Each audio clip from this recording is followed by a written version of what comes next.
I was flying from Seattle to Atlanta with a layover in Denver. The first flight got delayed because of weather, which meant I landed in Denver close to midnight.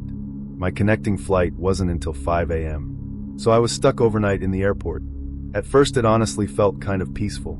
Most of the terminal was quiet, cleaning crews moving around, a few exhausted travelers sleeping near charging stations.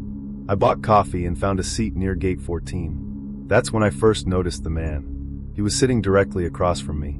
Mid-40s maybe. Dark jacket. Small black suitcase beside him. At first nothing seemed unusual, but after maybe 20 minutes, I realized something strange. Every time I looked up, he was already staring at me. Not casually. Direct eye contact. Completely expressionless. I figured maybe I was overthinking it. Airports are awkward places. People zone out. So I put headphones in and watched videos on my phone. But eventually I got hungry and walked toward a vending area several gates down. And when I glanced behind me, the man was following. Not close enough to seem obvious, but definitely behind me. I tested it twice. Changed directions. Stopped suddenly. Each time he stopped too. At this point my stomach started tightening. I went into a restroom hoping maybe I was imagining things. I stayed inside for almost 5 minutes. When I came back out, the man was standing directly outside the restroom entrance, waiting. I immediately turned and walked the opposite direction. Fast. Now I could hear footsteps behind me matching my pace. I looked back once. The guy wasn't even pretending anymore, just walking directly after me through the empty terminal. I headed toward a crowded area near an all-night diner inside the airport.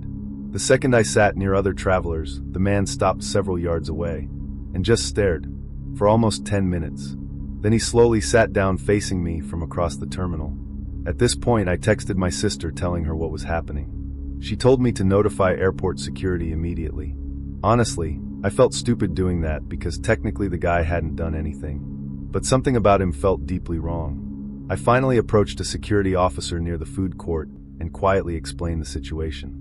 The officer looked over toward the man, and his expression changed immediately. He asked, "Is that him?" I said yes. The officer radioed something instantly. The man stood up the second he noticed, then walked away quickly toward another concourse. The officer told me to stay where I was. About 15 minutes later, 2 airport police officers returned and asked me additional questions about the guy. Then one officer told me something I still think about constantly. Apparently several women traveling alone had reported a man matching that exact description over the previous month. He would follow female passengers during overnight layovers, sit near them, watch them for hours, but whenever security approached him, he disappeared into another terminal. Nobody knew his real name because he used different tickets every time. The officers escorted me to a secure employee waiting area until boarding began. And while we were walking there, I looked down the long terminal hallway behind us. The man stood near gate 22, partially hidden behind a column, still watching me, smiling. Airport police searched for him again before my flight departed, but he vanished completely, and according to one officer, they never figured out what he actually wanted from people.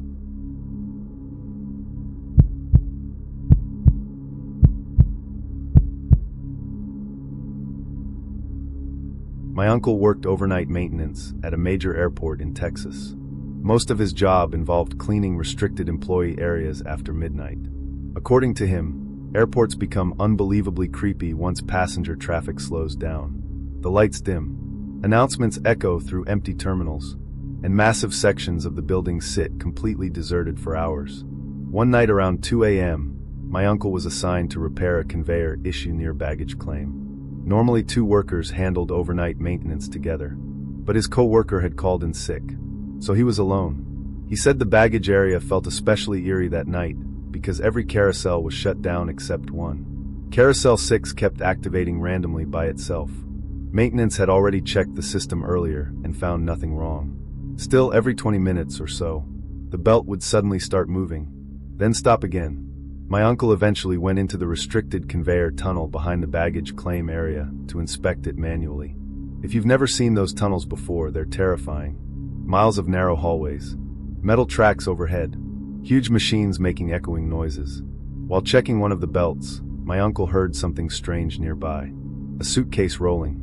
Not on the conveyor, on the floor. He assumed another employee entered the tunnel. So he called out. No answer. Then he heard it again. Wheels slowly dragging across concrete. Closer this time.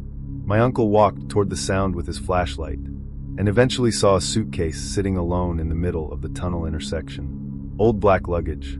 No tags attached. He said what bothered him immediately was the position of it. The suitcase stood upright perfectly, as if someone had placed it there deliberately. He approached carefully and noticed something else.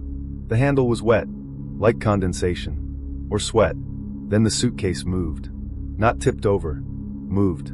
Slightly. My uncle jumped backward instantly, and before he could react further, he heard a sound from inside the suitcase. Breathing. Human breathing. He radioed security immediately. Airport police arrived within minutes and ordered everyone out of the tunnel. Bomb squad and emergency responders eventually opened the suitcase outside the building. Inside they found a woman. Alive.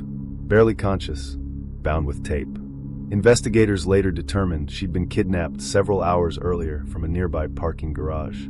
The suspect had apparently used restricted service access roads to enter the airport baggage system area. But the most disturbing part came afterward. Security footage showed the suitcase entering the tunnel alone. No person pushing it. No suspect nearby. Just the suitcase slowly rolling into the maintenance corridor by itself before stopping where my uncle found it.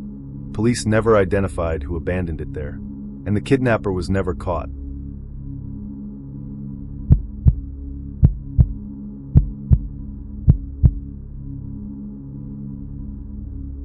A woman named Erica shared an experience online involving a nearly abandoned airport terminal during a snowstorm in Minnesota. Her flight had been canceled around midnight. Most passengers either booked hotels or slept near the main terminal. But Erica managed to get rebooked for an early morning flight leaving from Terminal C, a section of the airport undergoing partial renovation. According to airport staff, only a few gates remained active overnight. Around 3 a.m., Erica took a shuttle train toward Terminal C almost completely alone. She said the area immediately felt wrong. Half the lights were off. Construction barriers everywhere. No employees visible. When she reached her gate, she realized only one other person sat nearby. A woman in a gray coat reading a magazine. At first, Erica felt relieved not to be entirely alone. But after maybe 20 minutes, she noticed something unsettling. The woman never turned a page. Never moved. Just sat perfectly still. Then Erica's phone buzzed with an emergency airport notification warning travelers to remain in populated areas due to severe weather delays. So Erica decided to walk back toward the main terminal food court. As she stood up, the woman in gray suddenly looked directly at her and spoke for the first time. "You shouldn't leave this terminal." Erica awkwardly laughed and kept walking. But after maybe 30 seconds, she heard footsteps behind her. Fast footsteps. She looked back. The woman was following her, still holding the magazine, still expressionless. Erica began walking faster through the nearly dark concourse. The footsteps matched her pace. Then came another sound. More footsteps ahead. Erica froze. Two men had appeared farther down the terminal near the escalators, standing still, watching her. She immediately turned around. The woman behind her had stopped too, now blocking the direction she came from. Erica later said the silence in that terminal felt unreal. No announcements, no travelers, nothing, just the hum of fluorescent lights. One of the men ahead slowly said, "You missed your flight." At that point, Erica ran, not toward either side, straight through a restricted construction opening nearby. She didn't even care if alarms triggered. She sprinted through dark maintenance corridors until she finally found an airport worker operating a floor cleaner. The worker immediately noticed how panicked she was and called airport police. Officers searched Terminal C thoroughly afterward. Nobody matching Erica's descriptions was found. No woman in gray. No two men. Nothing. But according to one officer, Erica wasn't the first passenger to report being followed in that terminal during overnight delays. And the creepiest part? Security cameras covering part of the concourse malfunctioned during the exact time frame Erica claimed the incident occurred. To this day, she refuses to travel alone through airports at night, because she still believes those people weren't random travelers. They were waiting for someone isolated enough to corner. And that night, she almost became the perfect target.